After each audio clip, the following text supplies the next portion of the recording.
नमस्कार. आज आपण मसालेदार वांग्याचे काप कसे बनवायचे याची रेसिपी पाहणार आहोत. इथे मी वांग्याचे काप बनवण्यासाठी एक वांगं स्वच्छ धुवून पुसून घेतलं आहे. हे साधारण 250 ग्रामचं वांगं आहे. आता आपल्याला याला कट करून घ्यायचं आहे. साईडचा जो भाग आहे तो आपल्याला काढून टाकायचा आहे. त्यानंतर कापं कट करून घ्यायची आहेत. इथे मी साधारण अर्ध्या इंचपेक्षा जास्त साईजचं काप कट करून घेतलं आहे. त्यानंतर ही सर्व कापं आपल्याला एका प्लेटमध्ये काढून घ्यायची आहेत. मग यामध्ये अर्धा चमचा हळद, 1 चमचा लाल तिखट, अर्धा चमचा धने पावडर आणि चवीनुसार मीठ हे सर्व आपल्याला व्यवस्थित कापांना लावून घ्यायचं आहे.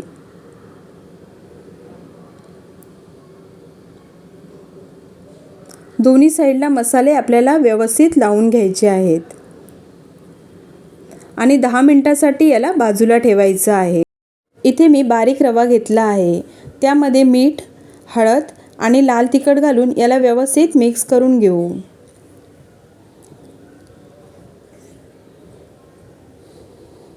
त्यानंतर रव्याचं कोटिंग आपल्याला सर्व कापांना लावून घ्यायचं आहे.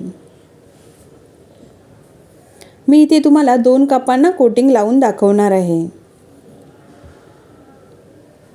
इथे आपली कापं भाजण्यासाठी तयार आहेत.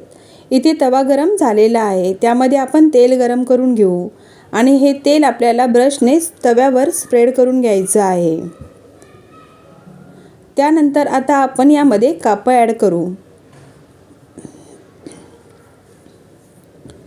2 ते 3 मिनिट याला स्लो फ्लेमवर आपल्याला भाजून घ्यायचं आहे.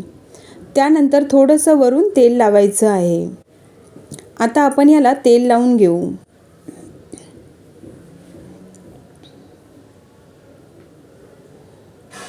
एका साईडने भाजण्यासाठी साधारण 4 ते 5 मिनिट लागतात. आता आपण याला दुसऱ्या साईडने भाजून घेणार आहोत.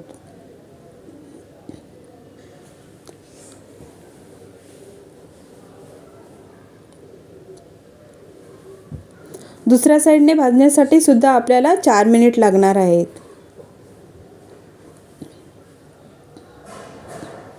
तर इथे आपले मसालेदार वांग्याचे काप तयार आहे. तुम्ही जर कधी वांग्याचे काप बनवले नसेल तर ही रेसिपी नक्की ट्राय करा. आवडली असेल तर लाईक करा, शेअर करा आणि सबस्क्राईब करायला विसरू नका. व्हिडिओ पाहिल्याबद्दल धन्यवाद. तोपर्यंत बाय बाय.